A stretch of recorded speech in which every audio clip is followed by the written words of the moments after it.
Hay compras que no se hacen con el bolsillo, sino con una especie de impulso oscuro que no logras explicar. Me llamo Sergio, y mi error ocurrió un domingo por la mañana en el Rastro de Madrid. Entre puestos de libros viejos y olor a hierro oxidado, lo vi. Era un espejo de cuerpo entero, con un marco de madera de caoba tan oscura que parecía absorber la luz del sol. El vendedor era un anciano que me dio escalofríos, tenía las manos temblorosas y los ojos fijos en el suelo, como si mirarme a la cara fuera un pecado. Cuando le pregunté el precio, susurró una cifra ridícula, casi regalado. «Llévatelo ya», me dijo, antes de que cambie de opinión. En ese momento, mi vanidad fue más fuerte que mi instinto. Lo subí a mi piso en lavapiés, sin saber que lo que estaba metiendo en mi casa no era un mueble, sino una grieta en la realidad. Los primeros días fueron sutiles. Lo coloqué en el pasillo, frente a la puerta de mi habitación. Al principio, era solo una sensación, ese escalofrío que te recorre la nuca cuando sientes que alguien te observa desde atrás. Pero el martes por la noche, lo noté de verdad. Iba caminando hacia la cocina, al pasar frente al espejo, vi por el rabillo del ojo que mi reflejo se detuvo un milisegundo después que yo. Me detuve en seco. Mi corazón empezó a latir con fuerza. Me giré lentamente hacia el cristal. Mi imagen estaba allí, perfecta, imitándome. Sacudí la cabeza pensando que era el cansancio del trabajo, o quizás el efecto de las sombras del pasillo. Pero hice una prueba. Levanté la mano derecha rápidamente. Mi reflejo lo hizo también, pero juraría que hubo un retraso casi imperceptible, como si él estuviera decidiendo imitarme en lugar de ser una consecuencia física de mi movimiento. El jueves dejé de usar el pasillo de noche. Pero el espejo parecía llamarme. Empecé a notar que la habitación que se veía dentro del espejo no era exactamente igual a mi habitación real. En el reflejo, la puerta de mi armario siempre estaba un poco más abierta. El cuadro de la pared estaba ligeramente torcido hacia la izquierda, aunque en mi mundo estaba derecho. Y entonces, llegó el sonido, un rasguño rítmico, como uñas largas acariciando el cristal desde el otro lado. Anoche fue el punto de no retorno. Estaba en el baño, cepillándome los dientes antes de dormir. La puerta estaba abierta y podía ver el espejo del pasillo reflejado en el espejo del baño. Una doble imagen. Me miré a los ojos en el cristal, y ahí ocurrió lo imposible. Yo bajé el cepillo, pero mi reflejo no. Se quedó con la mano en la boca, mirándome con una intensidad que me heló la sangre. Mi reflejo dejó caer el cepillo, aunque en mi baño real no se escuchó ningún ruido, y curvó los labios en una sonrisa que yo jamás podría hacer. Una sonrisa que llegaba hasta sus orejas, mostrando demasiados dientes. No era yo. Era algo que vestía mi piel. Lentamente, mi reflejo llevó su dedo índice a sus labios, haciendo el gesto de silencio, SSHHH. Sus ojos se desviaron hacia la habitación que estaba detrás de él, en el mundo del espejo. Vi una masa de sombras, algo negro, denso y viscoso, que empezaba a reptar por el techo del pasillo reflejado. Aquella cosa salió del cuarto y se detuvo justo detrás de la cabeza de mi reflejo. Lo aterrador no fue verlo allí. Lo aterrador fue sentir, en ese mismo instante, un aliento gélido y con olor a humedad golpeándome la nuca en mi baño real. Mi reflejo me estaba pidiendo que no gritara para que la cosa que acababa de cruzar a mi lado no me notara. Llevo horas encerrado en el baño. No me atrevo a salir. Puedo escuchar pasos pesados en el pasillo, pero no hay nadie allí, o al menos, no hay nadie que mis ojos puedan ver directamente. Solo puedo ver al intruso si miro a través de un cristal. He tapado todos los espejos del baño con toallas, pero sé que cometí un error. Al taparlos, me he quedado a ciegas. Ahora sé que está aquí, conmigo, moviendo los muebles, respirando en mi oído. Si estás escuchando esto y alguna vez ves un espejo hermoso en un rastro, un espejo que parece demasiado barato para ser verdad, por favor, sigue caminando. No dejes que tu reflejo aprenda a vivir sin ti.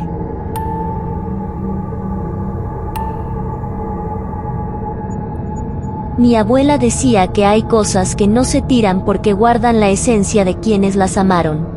Ella vivía en un pueblito cerca de Pátzcuaro, en Michoacán, en una casa donde el aire siempre olía a copal y a madera vieja. Cuando murió, lo único que me dejó fue a Rosita. Rosita es una muñeca de porcelana de finales del siglo XIX, con un vestido de encaje que alguna vez fue blanco y unos ojos de cristal tan profundos que parecen seguirte por toda la habitación. Al principio, me sentí honrada. Era el tesoro de mi abuela.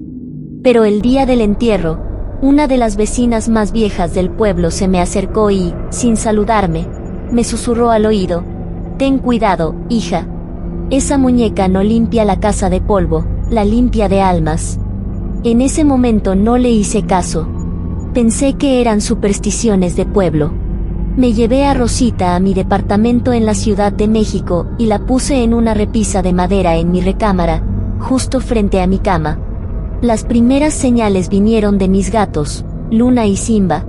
Ellos siempre han dormido conmigo, pero desde la primera noche que Rosita llegó, se negaron a entrar a la recámara. Se quedaban en el pasillo, bufando hacia la repisa, con el lomo erizado y los ojos fijos en la muñeca. Luego empezaron los ruidos. No eran pasos, sino un sonido seco, como si algo de cerámica golpeara suavemente la madera. Clic, clic, clic.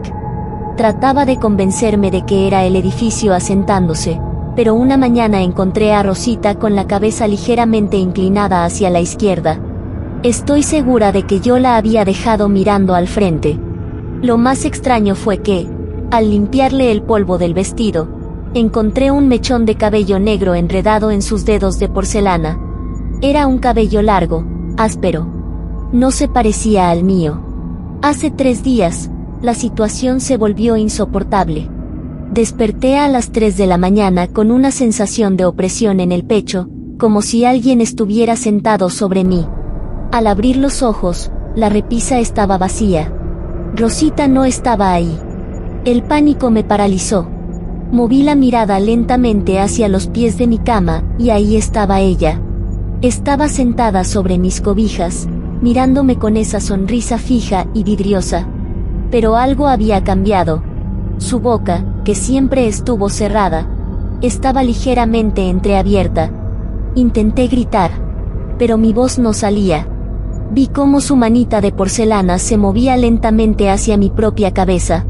Sentí un tirón seco en el cuero cabelludo, un dolor agudo que me hizo cerrar los ojos con fuerza.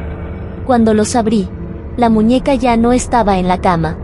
Estaba de vuelta en su repisa, perfectamente inmóvil, pero entre sus dedos ahora había un mechón de mi propio cabello, castaño y brillante. Ayer decidí que iba a deshacerme de ella. La metí en una caja de cartón y la sellé con cinta canela. Planeaba tirarla lejos, en un contenedor de basura al otro lado de la ciudad. Pero cuando levanté la caja, escuché una risita infantil que venía de adentro. Una risa que no tenía nada de inocente. Al llegar al contenedor y tirar la caja, sentí un alivio que me duró poco. Regresé a casa, me bañé y traté de dormir. Pero al entrar a la recámara, el olor a copal de la casa de mi abuela inundaba el cuarto. Rosita estaba ahí, en su repisa, pero ya no era la misma. Su piel de porcelana ahora tiene una textura rugosa, como poros humanos. Sus ojos de cristal tienen venitas rojas. Y lo peor, mi cabello está cayendo a puños cada vez que me cepillo. Siento que ella me está robando mi cuerpo, parte por parte, fibra por fibra. Cada noche es 1 centímetro más de piel lo que ella gana y yo pierdo. He empezado a notar manchas de porcelana en mis propios brazos. Están fríos, duros, sin vida. Mañana sé que no podré moverme de la cama. Si entran a mi departamento y encuentran a una muñeca de porcelana de tamaño humano sentada en la sala, por favor, no la toquen. Y si ven a una mujer pequeña, inmóvil y de cerámica en una repisa, sepan que esa soy yo, atrapada en un cuerpo que no siente, viendo cómo algo más usa mi vida para caminar de nuevo.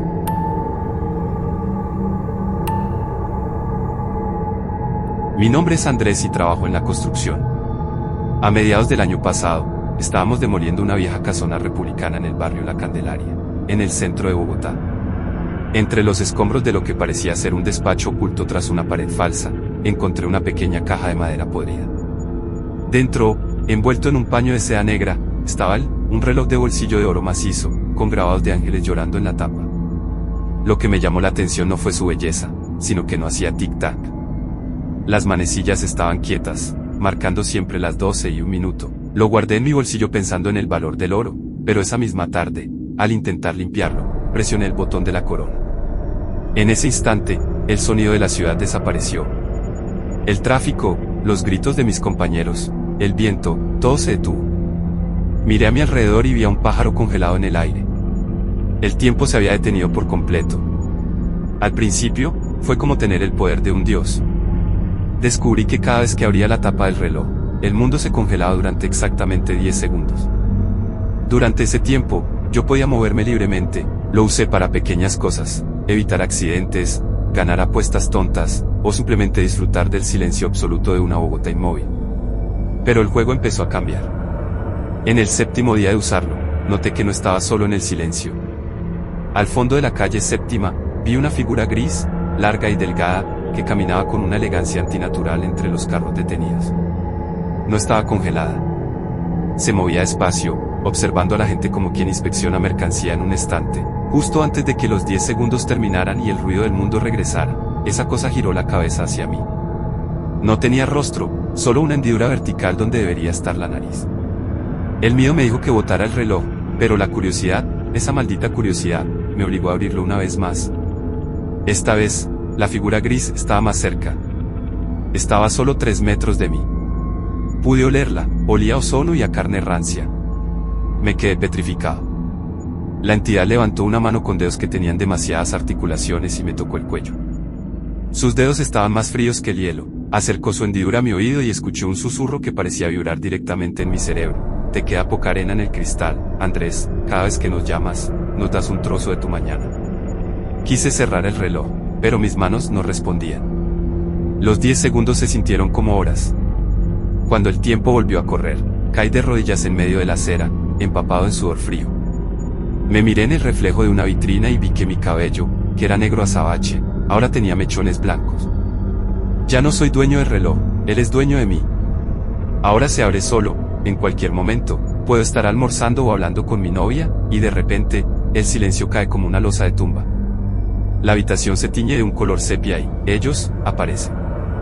Ya no es solo uno, son decenas de seres grises rodeándome, tocándome, midiendo los latidos de mi corazón.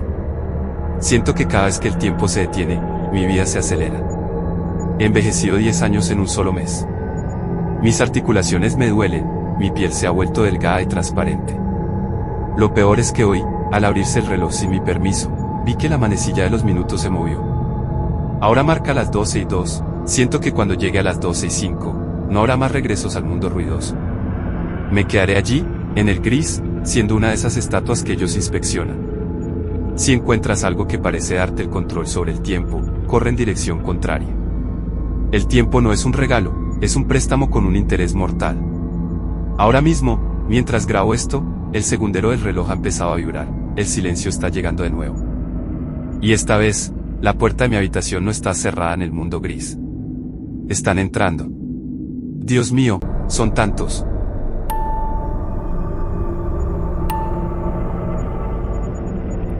Mi abuelo era un hombre de silencios y cables. Vivía en una casa vieja en el barrio de Caballito, en Buenos Aires, rodeado de equipos de radio que zumbaban día y noche. Decía que el aire no estaba vacío, que estaba lleno de voces esperando que alguien tuviera la paciencia de sintonizarlas. Cuando murió, lo único que me dejó fue su pieza más preciada, una radio de válvulas Telefunken de 1945, con un mueble de madera pulida y un dial que brillaba con una luz ámbar casi hipnótica. Me la llevé a mi departamento por nostalgia. No soy técnica, así que solo la encendía para escuchar el murmullo de la estática mientras leía. Pero hace una semana, mientras buscaba alguna emisora de música vieja, el dial se trabó en una frecuencia muerta. No había música, ni noticias, solo un siseo rítmico, como una respiración pesada que parecía salir del fondo del tiempo. Ajusté la perilla con cuidado. Entre el ruido blanco, escuché un sollozo. Se me heló la sangre. Era una voz de mujer, joven, quebrada por el miedo. ¿Hay alguien ahí? Por favor, hace mucho frío y no encuentro la salida. Me quedé petrificada porque esa voz no era de una desconocida. Era la voz de mi madre. Mi mamá murió en un accidente hace 10 años, pero yo reconocería ese tono, ese matiz de su voz en cualquier lugar del mundo. Mamá, susurré frente a la tela de la radio, sintiéndome una estúpida. Pero la radio respondió. Katá. ¿Sos vos, hija? Ayúdame, por favor, ellos vienen, escucho sus pasos sobre el metal. En ese momento recordé algo que me detuvo el corazón, la radio no estaba enchufada. El cable estaba en el piso, inerte. Sin embargo, las válvulas dentro del equipo brillaban con un color naranja intenso, casi furioso, y el calor que emanaba la madera quemaba mis manos. Desde esa noche, la radio no se apaga. No importa si le quito las válvulas o si la cubro con mantas, la voz de mi madre sigue saliendo, cada vez más clara, cada vez más desesperada. Me cuenta detalles de su lugar. Dice que es una Buenos Aires gris, sin sol, donde los edificios no tienen ventanas y la gente camina sin rumbo, arrastrando las sombras. Dice que los vigilantes la están buscando porque escucharon la conexión. Anoche, la transmisión cambió. Ya no solo escuchaba a mi mamá. Empecé a escuchar pasos, cientos de pasos metálicos marchando dentro de mi living. Y luego, una voz de hombre, profunda y distorsionada, que tapó el llanto de mi madre. Catalina, sabemos dónde estás. Gracias por abrir la puerta de aire. Ya casi llegamos. En ese instante, el dial de la radio empezó a girar solo, frenéticamente, y de las rejillas de la madera empezó a salir un humo negro que olía a carne quemada y a ozono. Hoy me desperté y el departamento estaba distinto. El televisor no enciende, el celular solo muestra estática y cada vez que abro una canilla, el sonido del agua suena como voces gritando mi nombre. La radio está en el centro de la mesa, incandescente. Mi madre ya no pide ayuda, ahora solo repite mi dirección actual, piso y departamento, una y otra vez, con una voz monótona, como si fuera una grabación o una advertencia. He intentado romperla con un martillo, pero el metal es más duro que el acero. El golpe resonó en todo el edificio, pero la radio no tiene ni un rasguño. Lo peor es que ahora veo sombras moviéndose dentro de las válvulas de vidrio. Figuras diminutas que me observan. Siento que la radio es un faro en la oscuridad, y algo del otro lado está usando los recuerdos de mi madre como carnada para cruzar a nuestro mundo. Son las 2 de la mañana. Los pasos que escuchaba en la radio ahora se escuchan en el pasillo de mi edificio. 1, 2, 3, se detienen frente a mi puerta. La radio acaba de dar un chasquido seco y la voz de mi madre dijo, ya están acá, abriles. No quiero mirar por la mirilla, pero sé que si lo hago, no voy a ver el pasillo de siempre. Si estás escuchando esto, no sintonices frecuencias vacías. Hay voces que es mejor dejar en el silencio, porque una vez que te encuentran, no hay cable que puedas desenchufar para detenerlas.